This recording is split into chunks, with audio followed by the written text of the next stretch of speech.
Assalamualaikum warahmatullahi wabarakatuh. Perkenalkan, nama saya Ahmad Abdul Nur Fadli. Saya akan menjelaskan bagaimana cara kerja sistem imun non-spesifik.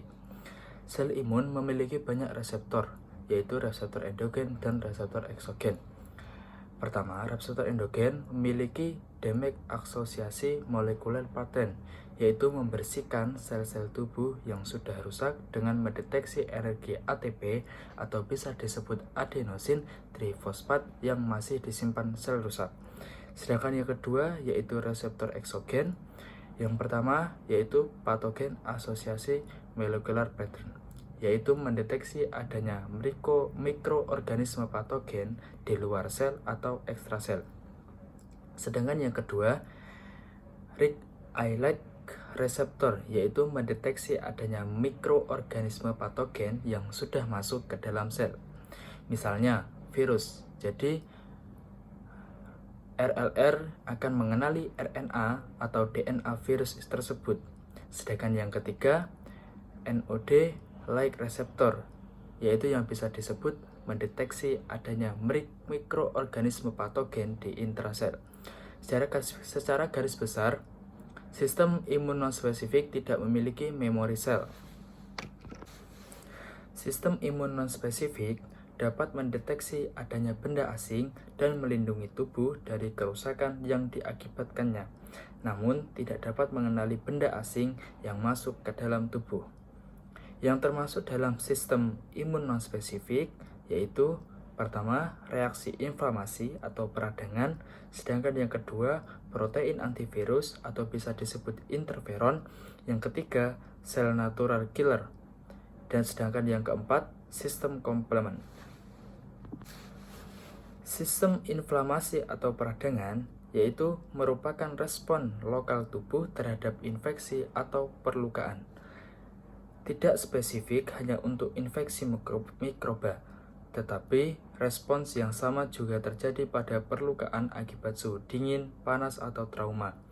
Sedangkan pemeran utama dari inflamasi yaitu fagosit, neutrofil, monosit, dan makrofag. Tahap-tahap inflamasi yaitu pertama, masuknya bakteri ke dalam jaringan.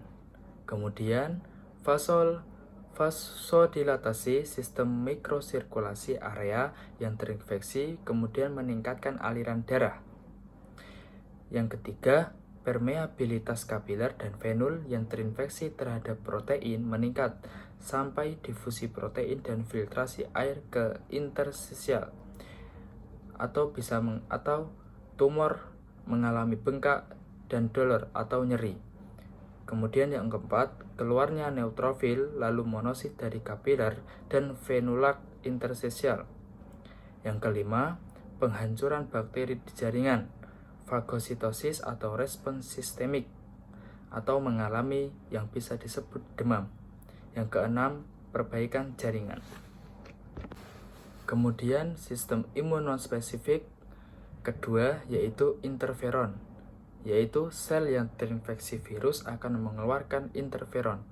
Interferon mencegah replikasi virus atau yang bisa disebut antivirus, Interferon juga memperlambat pembelahan dan pertumbuhan sel tumor dengan meningkatkan potensial sel NK dan sel T sitotoksik atau yang bisa disebut anti kanker. Peran interferon yang lain yaitu meningkatkan aktivitas fagositosis makrofag dan merangsang produksi antibodi.